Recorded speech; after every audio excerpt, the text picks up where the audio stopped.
మీనరాశి వారికి 1 మార్చి 2026 నుండి 15 మార్చి 2026 మధ్యన గోచార ఫలితాలు ఎలా ఉన్నాయో తెలుసుకుందాం.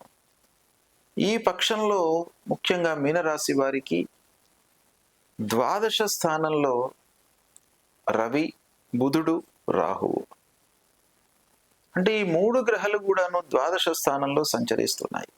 గోచార రీత్యా ప్రతికూలం. ఖర్చులు పెరిగేటువంటి అవకాశాలు ఎక్కువగా ఉన్నాయి కనుక నియంత్రణతో ఉండడము, ఖర్చులను చాలా జాగ్రత్తగా చేయడం అవసరము. కాకపోతే విదేశీ ప్రయాణాల విషయంలో మీకు కలిసి వస్తాయి. మీ పిల్లలకు కానివ్వండి, మీకు కానివ్వండి, చదువు విషయంలో మీరు విదేశీ ప్రయాణాలు చేపట్టాలి అని అనుకున్నట్టయితే కొంతవరకు ముందుకు సాగే అవకాశాలు ఉన్నాయి. ఇకపోతే గురువు చతుర్థ స్థానంలో సంచరిస్తున్నాడు.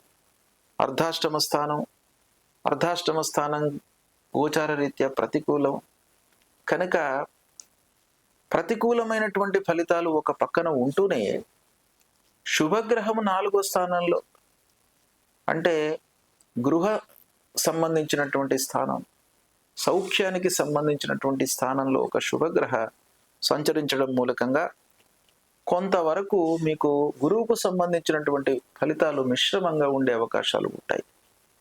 అంటే గృహంలో సౌఖ్యము, భార్య పిల్లలతో సంతృప్తి, కుటుంబ పెద్దలతో పనులు నెరవేరడము, వాళ్ళ యొక్క సూచనలను పాటించడము, ఇలాంటివి కొన్ని మంచి పనులు జరిగే అవకాశాలు ఉన్నాయి. పాపగ్రహాలు కుజుడు, శని, వీళ్ళ యొక్క సంచారం చాలా ప్రభావం చూపిస్తుంది. ఇలాంటి 2 గ్రహాలు జన్మస్థానంలో సంచరిస్తున్నాయి కాబట్టి ఆరోగ్య విషయంపై మీరు జాగ్రత్తలు తీసుకోవాలి. పని భారం పెరుగుతుంది, పని లోపల ఒత్తిడి పెరుగుతుంది, ప్రెషర్కు గురి అవుతారు, మానసిక ఇబ్బందులకు గురయ్యేటువంటి అవకాశం ఒక పక్కన ఉంది. అయితే శుక్రుడి స్థితి మూలకంగా కొన్ని పనులు నెరవేరుతాయి. అంటే 2వ స్థానం ధనస్థానం, వాక్స్థానం, కొన్ని పనులు మీకు మాట ఆధారంగా కొన్ని పనులు నెరవేరుతాయి. రావాల్సిన డబ్బు కొంత చేతికి అందుతుంది.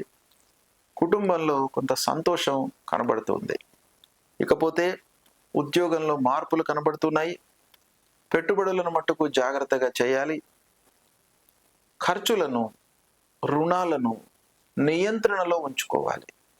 రుణాలు తీసుకోకుండా, అప్పులు చేయకుండా కొన్ని పనులు ముందుకు జరగవు.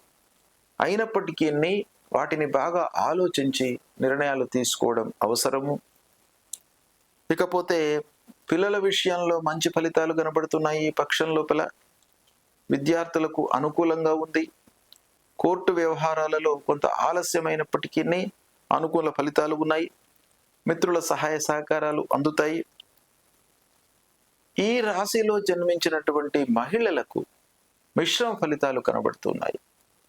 పురుషులకు అదనపు బాధ్యతలు చేయవలసినటువంటి స్థితి ఏర్పడుతుంది.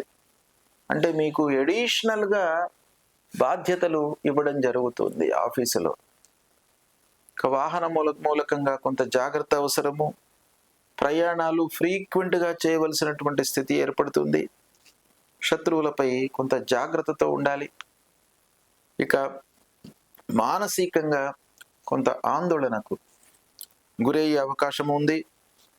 ధైర్యం అవసరము. ఓవరాల్గా ఈ పక్షం లోపల మనం అన్ని గ్రహస్థితులను చూసినట్టయితే సమగ్రంగా మిశ్రమ ఫలితాలు ఉండే అవకాశాలు బాగా ఉన్నాయి. శుభం.